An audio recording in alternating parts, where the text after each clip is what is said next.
నమస్తే మిత్రులారా, నేను మీ జర్నలిస్ట్ శంకర్ని. Welcome to news line Telugu. ఇవాళ మరొక సంచలనమైనటువంటి విషయాన్ని మీ ముందుకు తీసుకురాబోతా ఉన్నాం మిత్రులారా. ఇదే జూపల్లి కృష్ణారావు గురించి మనము దాదాపు ఒక 4 నెలల క్రితం, అంతే 4 నెలల క్రితం జనవరిలో మనం ఒక వీడియో చేయడం జరిగింది. ఒక ఆర్మీ జవాన్ని అప్పుడే బీఆర్ఎస్ పార్టీలో చేరినటువంటి ఒక యాదవ బిడ్డను జూపల్లి కృష్ణారావు తన రాజకీయ కోణంలో హతమార్చినటువంటి ఆరోపణలు వచ్చిన నేపథ్యంలో మనం దాన్ని ఎక్స్పోజ్ చేయడం జరిగింది. అయితే ఇవాళ దాని తర్వాత మళ్ళొక రాజకీయ హత్య కొల్లాపూర్లో చోటు చేసుకుంది. చిన్నంబాయి మండలం లక్ష్మీపల్లిలో ఒక శ్రీధర్ రెడ్డి అనేటువంటి బీఆర్ఎస్ నాయకుడి రాజకీయ హత్య జరిగింది. దాని తర్వాత రకరకాల రాజకీయ రంగులు పులుముకుంటా ఉంది. ఇది మొత్తము జూపల్లి కృష్ణారావు నాకేమాత్రం సంబంధం లేదని ఆయన చెప్తా ఉన్నాడు. అయితే ఈ క్రమంలో ఒక ఇంట్రెస్టింగ్ విషయము, జూపల్లి కృష్ణారావు తన రాజకీయ అవసరాల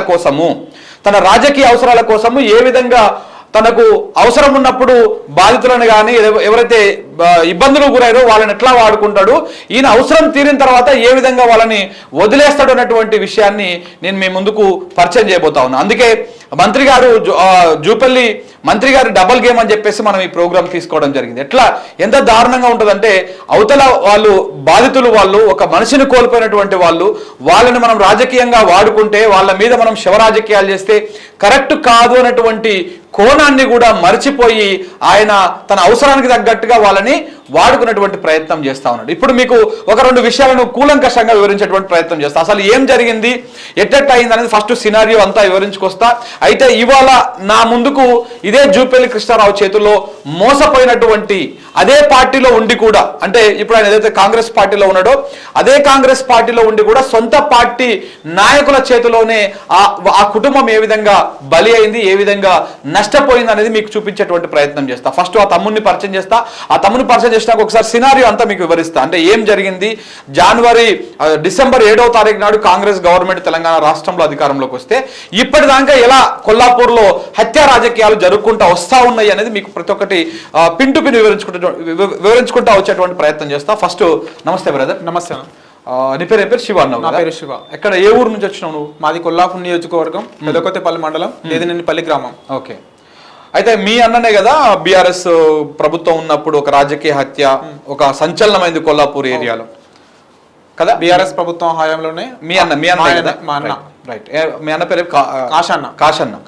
సో అయితే నేను ఇప్పుడు ఈ బ్రదర్ని పరిచయం చేసిన కదా, ఈ బ్రదర్ కుటుంబం అంటే వీళ్ళ అన్న ఒక దారుణ హత్యకు ఊర్లోనే కదా జరిగింది, ఊరు బయట, ఆ ఊరు బయటలో అంటే ఊరు శివారులోనే ఒక 8-9 మంది వ్యక్తులు కలిసి ఒక వ్యక్తిని దారుణంగా కొట్టి చంపేసినటువంటి పరిస్థితి చూసినాం. అయితే ఈ కుటుంబము జూపల్లి కృష్ణారావు నమ్ముకొని ఏ విధంగా నష్టపోయింది, ఏ విధంగా తను రాజకీయాలకు దీన్ని వాడుకుంటా ఉన్నాడు, ఎట్లా వాడుకుంటా ఉన్నాడు అనేది మీకు చూపిస్తాను. ఎందుకంటే ఈ ఇష్యూ కనుక మీకు క్లియర్ కట్గా అర్థమైంది అనుకోండి, ఇప్పుడు ఈ జరుగుతున్నటువంటి డిసెంబర్ 29 తారీఖు నాడు జరిగినటువంటి మల్లేష్ యాదవ్ హత్య కావచ్చు, మొన్న మే 23 తారీఖు నాడు జరిగినటువంటి శ్రీధర్ రెడ్డి హత్య కావచ్చు, ఈ రెండింటిని వెనకాల ఎవరున్నారు అనేది మీకు అర్థమైపోతుంది. ఎందుకంటే ఈ సినారియో మీకు కనుక చెప్తే దీని వెనకాల ఎవరున్నారు, ఎవరు చేయించారు ఇదంతా అనేది మీకు అర్థమవుతుంది. ఫస్ట్ ఒకసారి చెప్తా, కొల్లాపూర్లో హత్య రాజకీయాలు ఏ విధంగా ఉన్నాయి, ఎట్లా జరుగుతూ ఉన్నాయి, ఇది ఎందుకు ఇప్పుడు ఈ మధ్యలో బాగా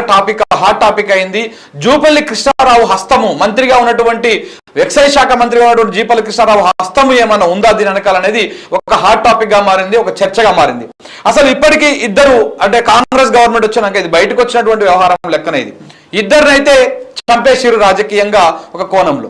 ఆ ఇద్దరిలో మొట్టమొదటి వ్యక్తి మల్లేష్ యాదవ్, మాజీ ఆర్మీ జవాన్. ఆయన అప్పటిదాకా అతను బీజేపీలో ఉండే, ఎన్నికలకు ముందు ఆయన బీఆర్ఎస్ పార్టీలోకి వచ్చిండు.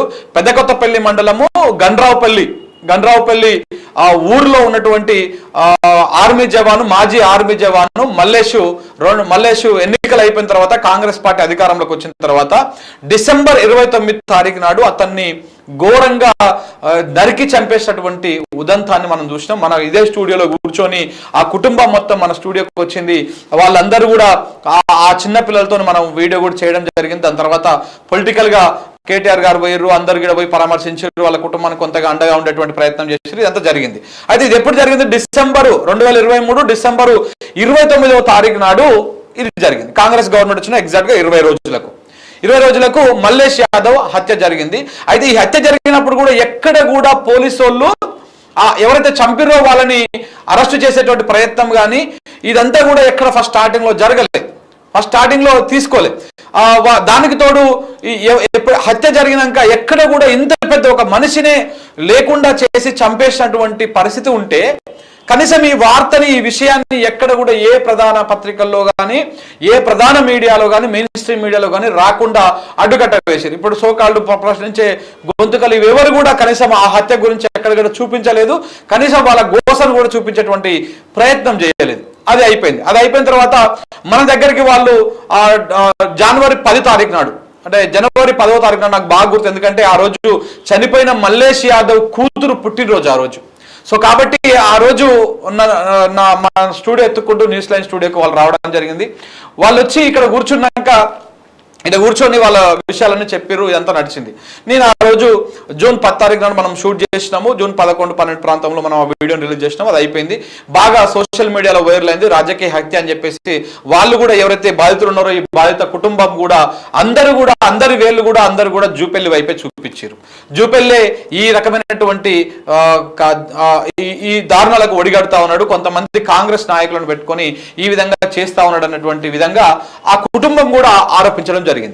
ఇది అయిపోయిన తర్వాత జనవరి 14 తారీఖు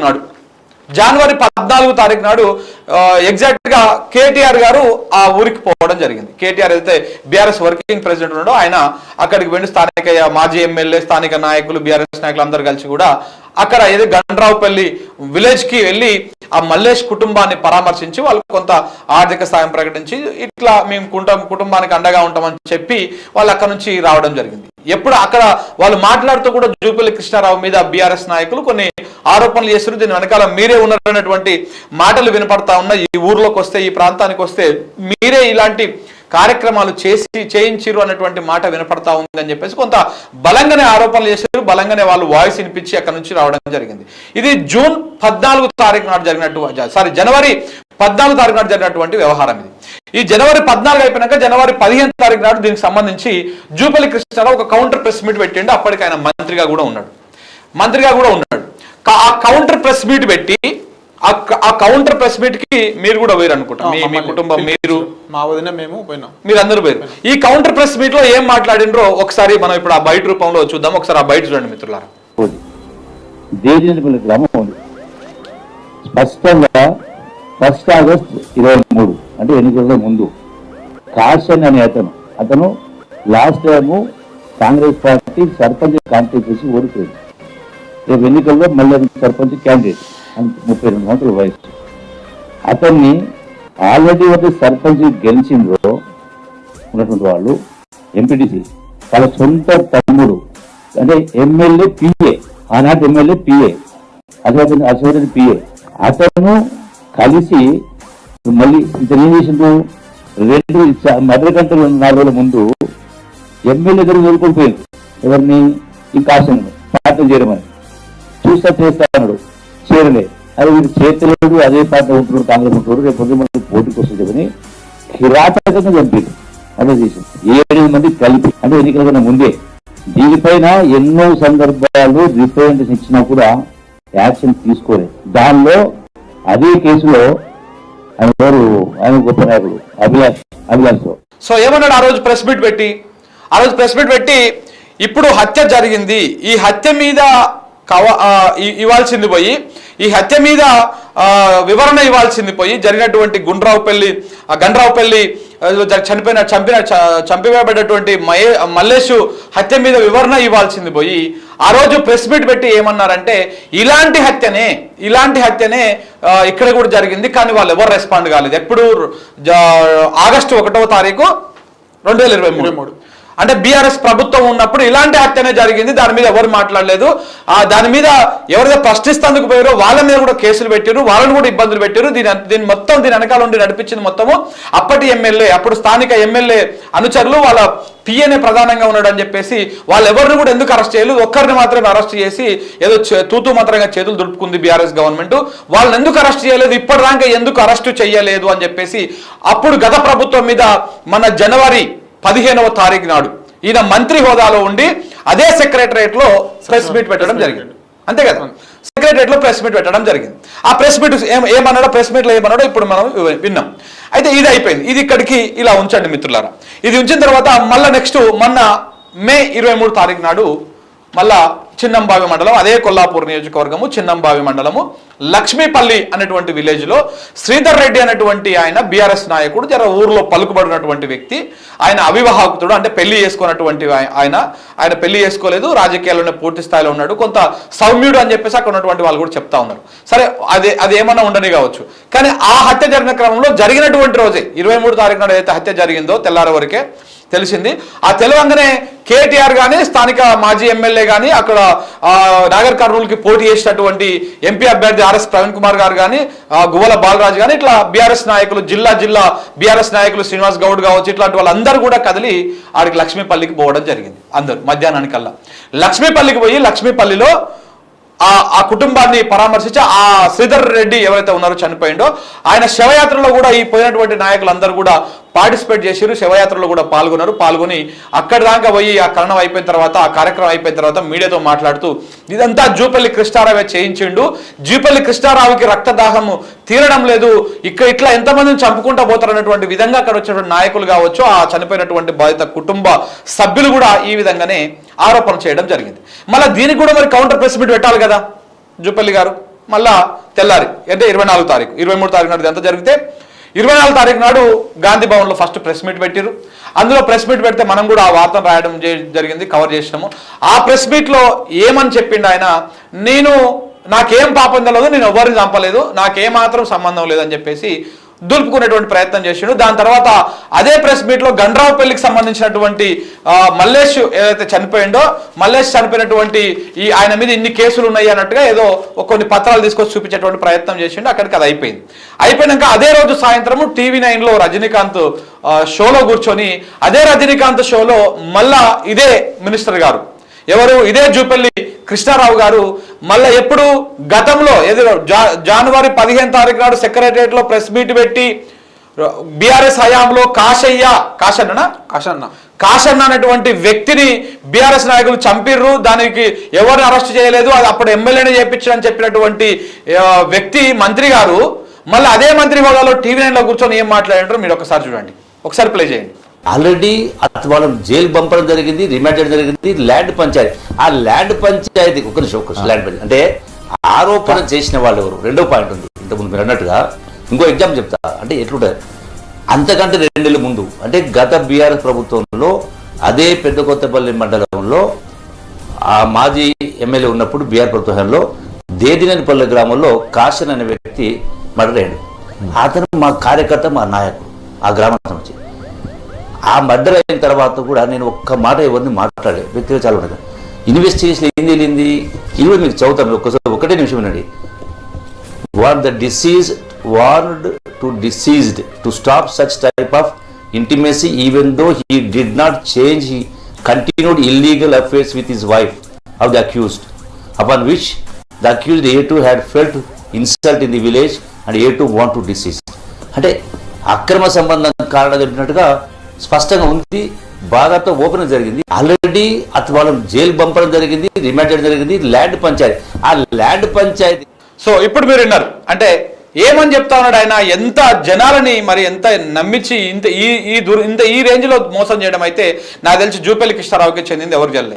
ఇవాళ మొన్న 24 తారీఖు నాడు TV9 లో కూర్చొని ఏమంటా ఉన్నాడు, అప్పుడు బీఆర్ఎస్ హయాంలో జరిగినటువంటి హత్య కేసులో, అంటే వీళ్ళన్న కాషన్న కేసులో జనవరి 15 తారీఖు నాడు అదే సెక్రటరియట్లో కూర్చొని ప్రెస్ మీట్ పెట్టి ఇది బీఆర్ఎస్ నాయకులు చేపించిర్రు, బీఆర్ఎస్ వాళ్ళే చంపించిర్రు, బీఆర్ఎస్ వాళ్ళే చంపిన వాళ్ళని కాపాడిర్రు, వాళ్ళని ఎవరిని కూడా జైల్లో పెట్టలేదు, వాళ్ళని శిక్షించలేదని మాట్లాడినటువంటి మంత్రి గారు మొన్న TV9 లో కూర్చొని ఏం మాట్లాడుతున్నాడు అయ్యా, అది ఒక అక్రమ సంబంధం కేసు, అంటే కాషన్నకి వేరే వాళ్ళకి ఏదో అక్రమ సంబంధం ఉన్నది, ఆ అక్రమ సంబంధం కేసు కాబట్టి దాంట్లో నేను ఇన్వాల్వ్ కాలేదు, దాంట్లో నేను మాట్లాడలేదు అని చెప్పేసి మొన్నటి TV9 డిబేట్ లో మాట్లాడడం జరిగింది. అంటే మీరు ఇక్కడ అందుకే మీరు డబుల్ గేమ్ అని ఎందుకు పెట్టామంటే ఇందుకే, అంటే మొన్న జనవరి 15 తారీఖు నాడు జూపల్లి కృష్ణారావు గారికి ఈ మిత్రుడు అంటే శివ వాళ్ళ అన్న కాషన్న వాళ్ళ కుటుంబం అవసరం ఉన్నది ఆ రోజు కాబట్టి ఆ కుటుంబాన్ని పిలిపించుకొని ప్రెస్ మీట్ పెట్టడం జరిగింది.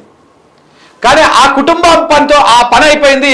అది అయిపోయిన తర్వాత మళ్ళా ఈ మే 24 తారీఖు నాడు TV9 కూర్చొని ఆ రోజు మాట్లాడినప్పుడు సెక్రటరియట్లో కూర్చొని మాట్లాడినప్పుడు ఏమంటారు, ఇది రాజకీయ హత్య, ఇది 200% రాజకీయ హత్య, దీని వెనకాల మొత్తం బీఆర్ఎస్ నాయకులు ఉన్నారు, వాళ్ళందరిని అరెస్ట్ చేయాలని చెప్పిండు. మరి ఇయ్యాలనేమో అది ఒక అక్రమ సంబంధమైనటువంటి కేసు వ్యవహారం, నేను అందుకే దాంట్లో ఇన్వాల్వ్ అవుతలేను అంటున్నాడు. అంటే ఆ రోజుకి ప్రెస్ మీట్కి కౌంటర్గా వీళ్ళు సరిపోయింది ఈ కుటుంబం. సో కాబట్టి ఆయనకి అది అయిపోయింది. ఇవాళ శ్రీధర్ రెడ్డి హత్యను కాశన్న హత్యను పోలుస్తూ ఏమంటా ఉన్నాడయ్యా ఆయన అంటే, ఆయనది ఏ విధంగా అయితే మేము ప్రతిపక్షంలో ఉన్నప్పుడు బీఆర్ఎస్ హయాంలో ఉన్నప్పుడు బీఆర్ఎస్ హయాంలో జరిగినటువంటి కాశన్న హత్య ఏ విధంగా అయితే ఒక అక్రమ సంబంధమైనటువంటి కేసో, ఒక అక్రమ సంబంధం వల్ల జరిగినటువంటి కేసో, సేమ్ ఇది కూడా శ్రీధర్ రెడ్డిది కూడా అట్లాంటి హత్యనే, కాబట్టి మనం దాంట్లో ఇన్వాల్వ్ అవ్వాల్సినటువంటి అవసరం లేదు అన్నటువంటి విధంగా చాలా చేతికి ఏ మాత్రం కూడా బురద అంటకుండా చాకచక్యంగా మంత్రి గారు తప్పించుకున్నట్టుగా ఈ వీడియోలో అర్థమవుతుంది. రైట్, ఇక ఇప్పుడు అంటే మీకు ఈ విషయం అర్థం కావడం కోసం నేను ఇంతసేపు ఎక్స్ప్లెయిన్ చేయడం జరిగింది.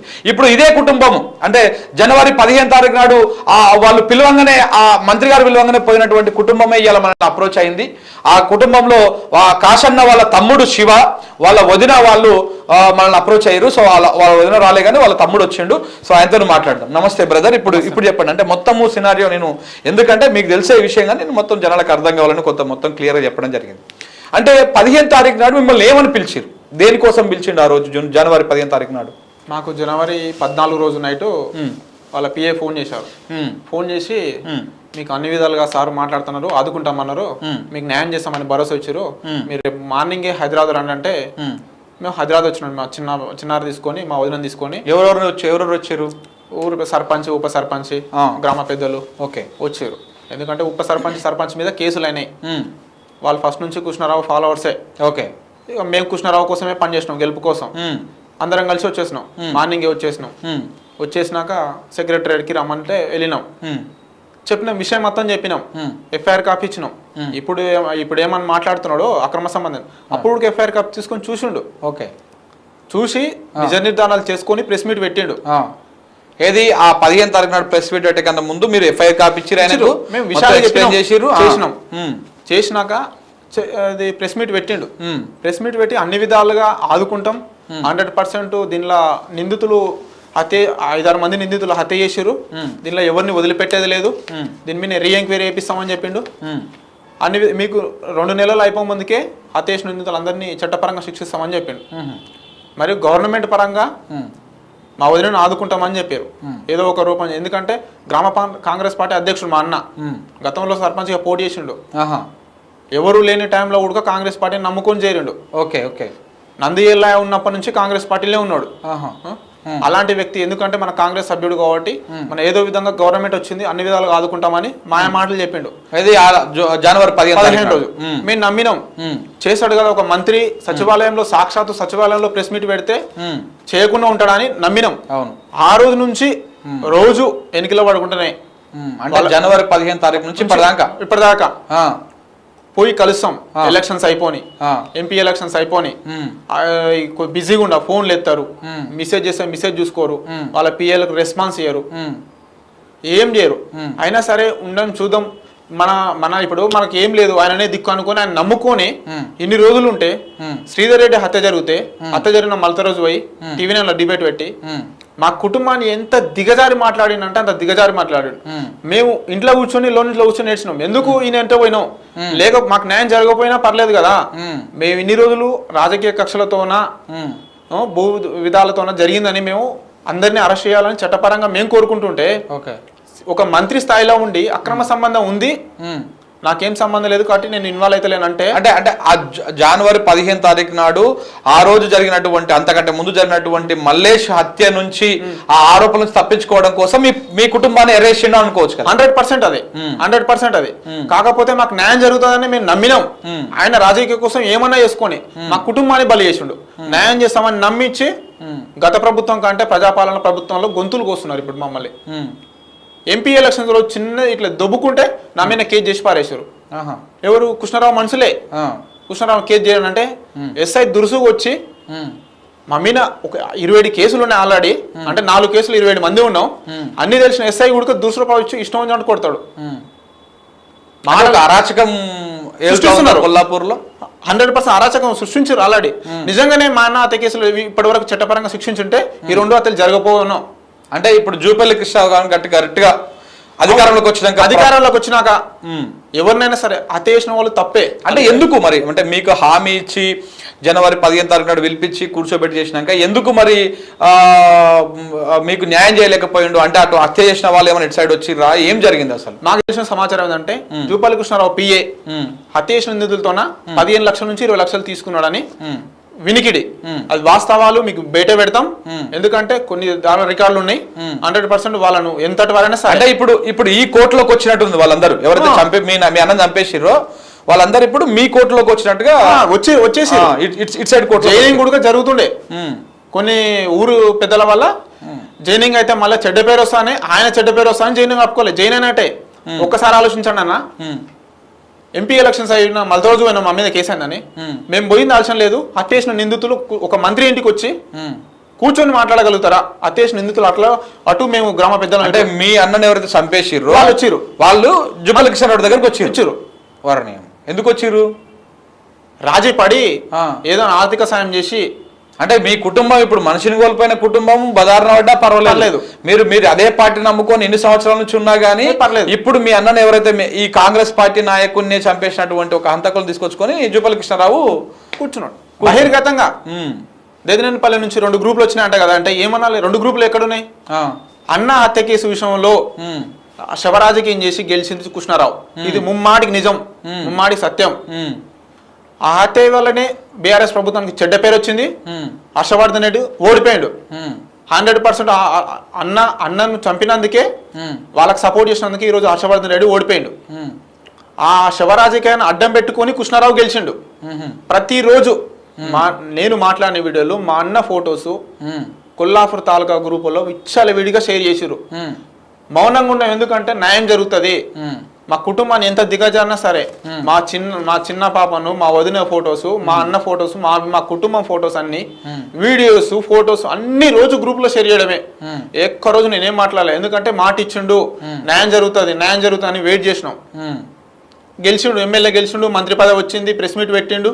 తర్వాత అమ్ముడు పోయినందుకు ఈ కథనం మొత్తం మళ్ళీ అక్రమ సంబంధం అని మా కుటుంబంలో బురద తల్లుతున్నాడు. ఇప్పుడు మాకు ఎంత బాధ అనిపిస్తుంది. ఒక మంత్రి స్థాయిలో కుటుంబం అంటే ఇప్పుడు తెలంగాణ ప్రజలు మంత్రి స్థాయి అంటే తెలంగాణ ప్రజలు అందరూ నమ్ముతారు కదా. కాశన నిజంగానే అక్రమ సంబంధం పెట్టుకున్నాడు, ఇల్లీగల్ నమ్ముతారు కదా.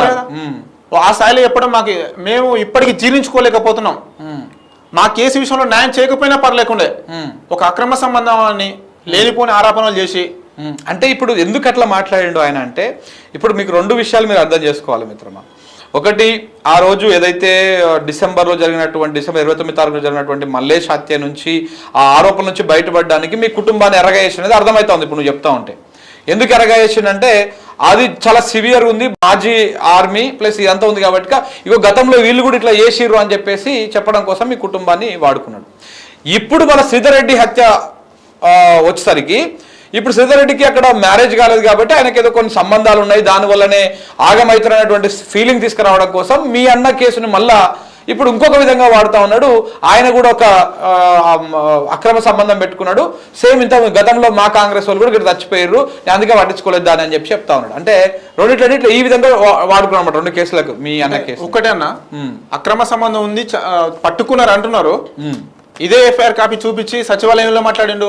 అతి కిరాతంగా 7 మంది కలిసి చంపిరని అతి కిరాతంగాని ప్రెస్ మీట్ లో సాక్షాత్తు సచివాలయంలో మాట్లాడిండు. మొన్న టీవీ9 డెబిట్ లో అక్రమ సంబంధం ఎట్లా నిర్ధారణ చేయగలుగుతాడు? అప్పటికే ఒకరిని రిమాండ్ పంపించి మిగతా వాళ్ళని రిమాండ్ చేయాలనే మేము పోరాటం చేస్తుంటే అక్రమ సంబంధం ఈయన ఎట్లా నిర్ధారణ చేసుకుంటాడు? ఈయన తప్పులు కమ్మించుకోవడానికి డబ్బులకు, వాళ్ళ కింద ఉన్న మనుషులు డబ్బులకు అమ్ముడు పోయి వాళ్ళ కింద ఉన్న మనుషులు వాళ్ళ పిఏనే వాళ్ళ 15 లక్షల నుంచి 20 లక్షలు తీసుకొని డైరెక్ట్ వాళ్ళు బహిర్గతంగా చెప్పారు. ఇప్పుడు రోజు వస్తుంది director RS Praveen Kumar sir మాట్లాడుతూ ఆలయ కమిటీ చైర్మన్ శ్రీనివాసు మరికొందరు నాయకులు డబ్బులు తీసుకొని హత్యకులను ప్రోత్సహిస్తారు.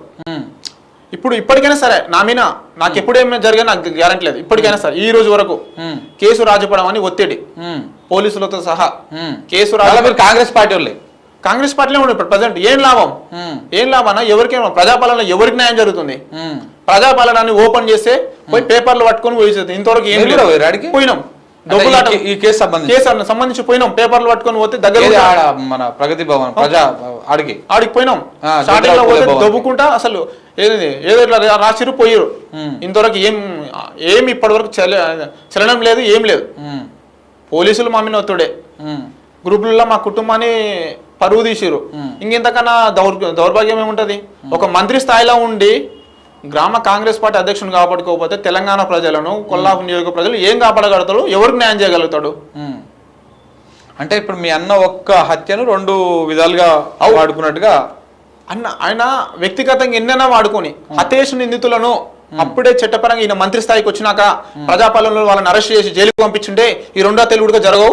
భవిష్యత్తులో కూడా హత్యలు చేయాలన్న భయం ఒకటి ఉంటది. ఎవరైనా చట్టపరంగా శిక్షిస్తే ఒక భయం పుట్టుకొస్తుంది, నా ఫ్యామిలీ, నా పిల్లలు అనేది ఒక పుట్టుకొస్తుంది. విచ్చల విడిగా అయిపోయారు. ఇప్పుడు హత్యేష్ నిందితులు మా ముందర కళ్ళ ముందర తిరుగుతున్నారు.